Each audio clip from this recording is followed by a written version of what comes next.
Good morning, parents. Welcome to the latest edition of our Monday morning meditation. This week we're looking at part 2, towards men. Last week we were looking at older men, and this week we're going to look at younger men. And our passage this morning is found in Titus chapter 2, verse 6. One simple short verse there. And it says, "Likewise, urge the younger men to be self-controlled." And so he just gives them one exhortation here to be self-controlled. And I think the big idea really behind this is if a young man develops and has self-control, then he'll be able to develop all the other virtues that we've looked at in the book of Titus so far. And if you think about it, if a man has self-control, he'll be able to say no to all the negative temptations that the world might offer him. And then he might also be able to say yes to all the good things that God is offering to him because he has self-control. And so self-control is really kind of this holistic virtue. It's also often said about self-control that it's the hardest or the longest one to actually develop within a person. And so if you think about self-control in terms of the fruit of the Spirit, it's the last one listed. It's been said it's the last one listed is because it's the last one that you will actually receive. Right, self-control coming there at the end. Then if you think about it in terms of young people, and especially young men and young boys, self-control is the thing that they lack the most, and that you're pretty much always communicating to them that they need. I know for my own son, often my instruction to him is that he needs to have self-control. So over and over again, that kind of happens throughout the day, almost every day. It's like what he needs is self-control. You kind of get the idea of the young man being a bit of the wild child, and basically what he's not exhibiting and what he doesn't yet possess is self-control. And so what I want to do here is basically kind of look at 3 areas of where self-control should be exercised. And what we're going to actually do is we're going to go to the Proverbs for that, to look at 3 areas where self-control should be exercised for the younger men. And I chose Proverbs because really Proverbs is primarily in a lot of ways talking to younger men. We kind of pick this theme up pretty quickly as you're reading through the book of Proverbs, and you'll see over and over again the repetition of my son. Solomon, or whoever's writing one of the Proverbs, is always communicating to my son over and over again. He's giving instruction and wisdom to his son, a younger man. And within that instruction to the younger man are at least 3 themes that you see a lot repeated over and over again in the book of Proverbs. And so that's what I kind of want to talk about with us this morning. 3 of those themes that you see over and over again in the book of Proverbs are to give instruction or wisdom concerning the immoral woman, the tongue, and to work. So these 3 themes are repeated over and over again in the book of Proverbs. And what I want to think about is how we're to operate with self-control in those 3 areas. The younger man needs to have self-control towards the immoral woman. He needs to have self-control towards the tongue, and he needs to have self-control towards work. And we'll talk about how that can actually be exercised. So first, towards the immoral woman. Over and over again, Solomon exhorts and encourages and discourages really the younger man, his son, away from the immoral woman, not to listen to her, not to head off and follow her into her vices and to her sin. And so really the younger man is to exercise self-control towards sexual temptation, any form of sexual temptation. Now you think about the younger man, he's growing up, he's developing, he reaches puberty. Now he has these new desires and new sensations that are happening in his body, and it becomes imperative that he exercises self-control within his body and self-control towards sexual temptation. Of course, we don't have to look far or hard to know that we live in a completely sexualized culture. And so there's so much availability to us, there's so much temptation. How important is it for the young man to develop and to grow in self-control towards sexual temptation? This is a repeated theme throughout the scriptures, and it's extremely important for the younger man, of course the older man as well.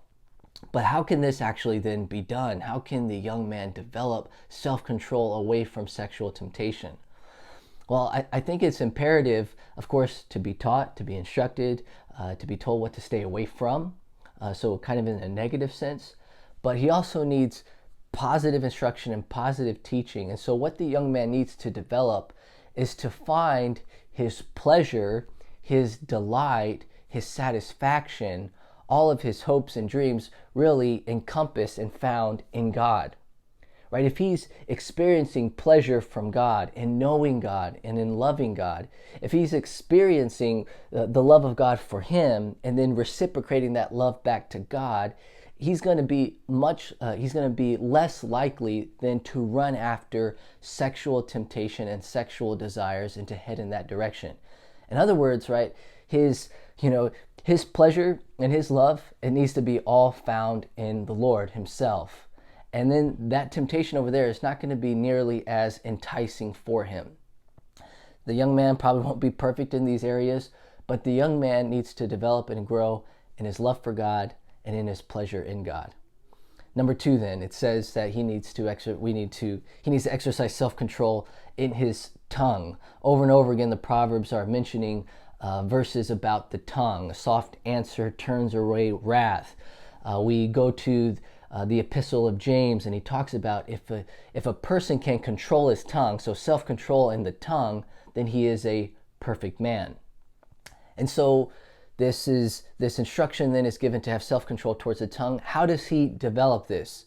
Well, of course, he gets instruction about the negative of what things not to say, crude jokes, filthy language out of his mouth.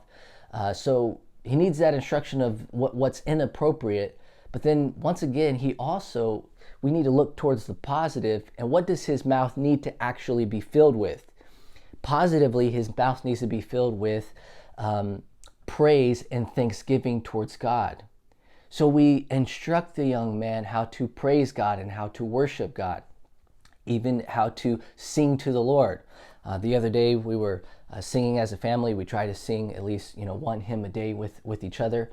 And my son was not singing along, and normally he does, and so I asked him, how come you're not singing?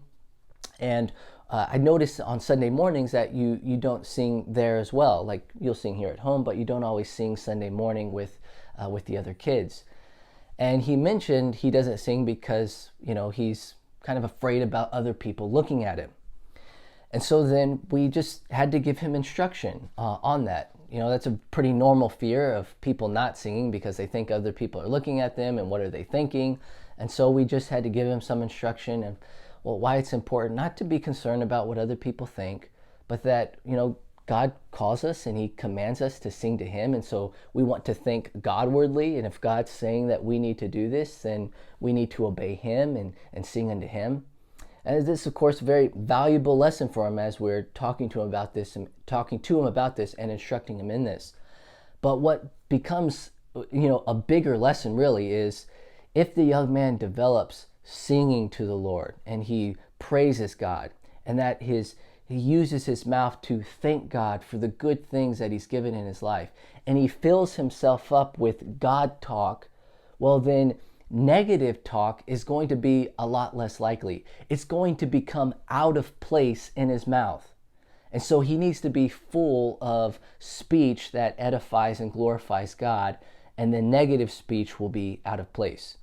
And then finally, when it comes to work, the young man is to have self-control towards his work. Over and over again, the Proverbs are talking about how hard work generates good income or a harvest or fruitfulness, and how a lazy man will find himself in poverty.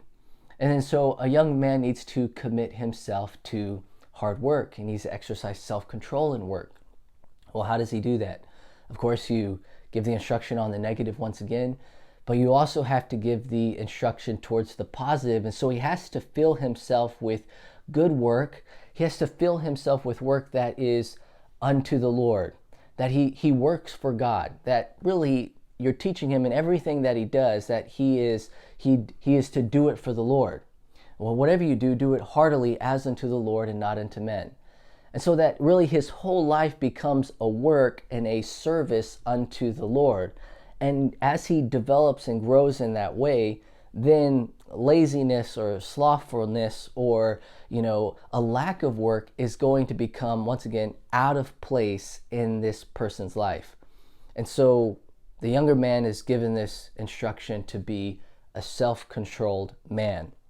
And so I hope this helps you out this week, and I look forward to seeing you next time as we continue to build faith in our families. God bless.